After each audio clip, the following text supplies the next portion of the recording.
So I'm on did a Google search, right? Like I don't even think the movies listed here in the Amityville franchise as a whole. I don't even think the ones that I'm looking at now, like I can do this on the screen and it's still scrolling. Still scrolling.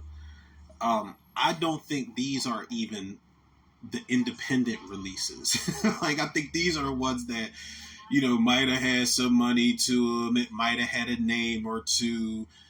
There's a Blumhouse Amityville movie that came out. I think it was Amityville Awakening or something like that. That was the last one I gave a chance to in this franchise, man. And it was something about like how dark and like a horror film it looked when I saw the trailer like years ago. And I think I watched it for the first time like early this year, and I was like, this is better than a lot of the bullshit Blumhouse puts out, but it's just a typical run of the mill Amityville movie. It's Amityville 2, but with some new things thrown into it. Cameron Monaghan is like a quadriplegic. He communicates on the screen. He gets possessed, and he ends up walking around with the shotgun at the end of the movie. I'm like, this is part 2, but some little other shit thrown in the mix with a rebellious teenage daughter. Jennifer Jason Leigh is the mom, I think.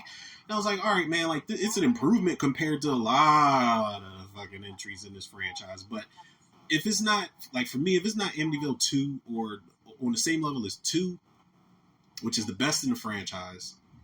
Yeah, I know it's a low bar, but 2, the possession, it was nightmare fuel for me as a kid, man, straight up. But if it's not on the same bar or better as Amityville 2 or the Ryan Reynolds remake, then just keep it, man. Like, just keep it at this point, because all the rest of the shit is gone. And not including the original. I think the original is a great horror film, but I don't think it's as great as everybody makes it out to be. Like, some people, this is the scariest movie of all. It's like, no, it's really well done, man. It's effective and everything. Rest in peace, shout out to Margot Kidder. James Brolin's in there, but I'm like, it's cool. Like I've seen better. You know what I'm saying? But it's just like, I don't know, this franchise. This is you got a better chance of me watching the Puppet Master franchise back to back to back to back to back before I even attempt to even play around in this Amityville house. But I say all that to say this. That was how I felt before this news.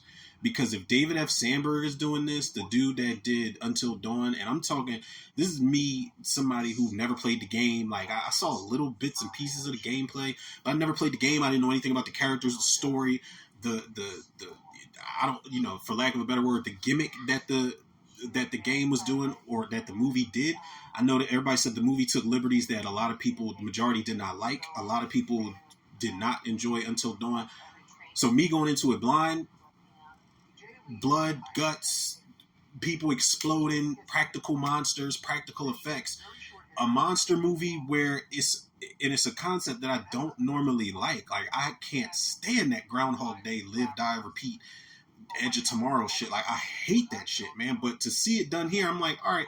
Like, the characters who were annoying, with the exception of Odessa Zion, I'm like, the more they come back, the more they die and come back, I'm like, y'all can get it right this time. Like, I'm rooting for these characters who I couldn't stand early on. They were annoying as fuck, man, and there was a lot of cliches going on. But the more the movie went on, I'm like, this ain't a bad, like, cheesy horror movie. Like, I didn't go in expecting anything crazy out of it, but I got way more than I bargained for with that movie. And he did Shazam. Like, I'm like, all right, y'all tried to recreate Philly. That ain't Philly. Sandberg. Shazam is like, all right, if Tom Hanks is Big was a superhero movie, that's what Shazam was for me. It's okay, but I'm just like, this ain't nothing really amazing, epic to pull out of that movie. Part 2, I'm like, oh, whatever. They said he did Annabelle Creation and Lights Out. Lights Out, I do want to see. I feel like that's one of the good ones that was coming out during that wave of movies in that era. But Annabelle Creation, y'all already know, I'm not sitting through that. I don't care how good y'all say it is. I don't have no interest.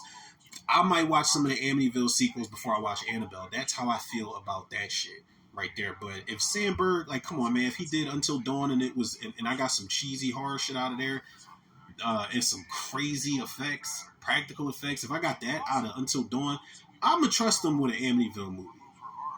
I'm sorry, man. I'm going to go out on a limb and trust him with an Amityville movie because, like I said, there's part two and there's the reboot, and like I don't know, he could make something that could put this franchise possibly back on the map. I don't know. This might be everybody's saying it's a dead dog. Yeah, it ain't even no might be. Yes, this franchise is a dead dog, but there's still something in an Amityville movie, whether it's a prequel, whether it's a sequel, whether it's just a brand new take. It doesn't have anything to do with nothing that happened that we've seen before. For some reason, there's still a market for this shit. You know, more than a lot of other franchises that need, like the fact that we're getting an Amityville movie with how insane this franchise went, and we can't even. I mean, no, let me not say that because I forgot we were getting the Crystal Lake series. But come on, man, we do want a Jason movie. We want a Nightmare on Elm Street movie. You know, we're getting a new Leatherface movie. A24 is about to pick that shit up, and that's a whole different video, man, for a different time because I got some thoughts on that if A24 picks up Texas Chainsaw Massacre. But it's crazy that Amityville is still alive and well, man, and we got franchises that's still stuck in limbo.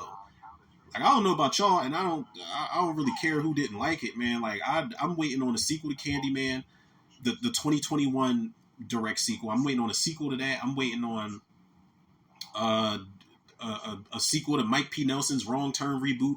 I'm waiting on another Child's Play movie. I don't really care what I get from Child's Play. Like if we get Brad Dourif back on the big screen, if we get a sequel to the 2019 reboot, I'm cool with either or. Like I'm cool with that, man. But you got when Amityville is on its 90th sequel, then I don't know, man. The powers that be, is something going on. It's something going on, but I want to see what direction this is going to go in for sure.